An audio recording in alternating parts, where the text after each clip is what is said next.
स्थानांतरण के सिद्धांत से संबंधित सवाल। पहला सवाल, समान तत्वों का सिद्धांत के प्रतिपादक कौन थे? उत्तर एडवर्ड ली थॉर्नडाइक। दूसरा सवाल, समान तथा विशिष्ट तत्वों का सिद्धांत के प्रतिपादक स्पीयरमैन। तीसरा सवाल, सामान्यीकरण का सिद्धांत किसने दिया? तो उत्तर C.H. जर। चौथा सवाल, औपचारिक मानसिक प्रशिक्षण का सिद्धांत किसने दिया? उत्तर गेट्स।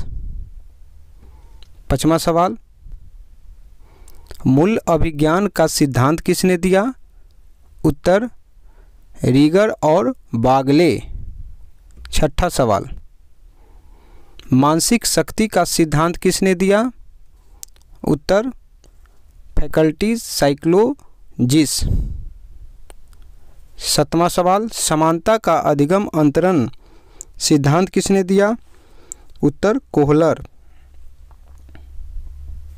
आठवां सवाल, मनोसामाजिक विकास सिद्धांत किसने दिया?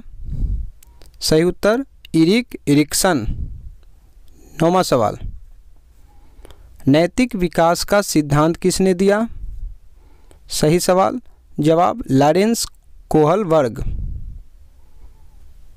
10वां सवाल, भाषा विकास सिद्धांत के प्रतिपादक कौन थे? सही जवाब नोआम चोम्स्की। 11वां सवाल, नैतिक विकास सिद्धांत के प्रतिपादक कौन थे? सही जवाब जीन पियाजे।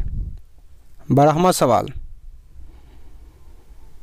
संज्ञानात्मक विकास का सिद्धांत के प्रतिपादक कौन थे? सही जवाब जीन पियाजे। 12वां सवाल, 13वां सवाल है, मनोलैंगिक सिद्धांत के प्रतिपादक कौन थे? सही जवाब सिगमंड फ्रायड। 14वां सवाल, सामाजिक सांस्कृतिक सिद्धांत के प्रतिपादक कौन थे? सही जवाब लेन वाइगोनस्की। 15वां सवाल, परिस्थितिक परक सिद्धांत के प्रतिपादक कौन थे? सही जवाब यूरी ब्रोनफेनब्रेनर। 16वां सवाल, शील गुण उपागम किसने दिया? सही जवाब ऑलपोर्ट व कैटल। 17वां सवाल, विश्लेषणात्मक सिद्धांत के प्रतिपादक कौन थे? सही जवाब कार्ल युग। 18वां सवाल, मनोविश्लेषण के सिद्धांत के प्रतिपादक कौन थे? सही जवाब सिगमंड फ्रायड। 19वां सवाल, शरीर गठन उपागम सिद्धांत के प्रतिपादक कौन थे? सही जवाब क्रेस्मर व सेल्डन। 20वां सवाल, व्यक्तित्व सिद्धांत के प्रतिपादक नव मनोविश्लेषणवादी सिद्धांत के प्रतिपादक कौन थे? कार्ल मूंग, एडलर, हार्नी।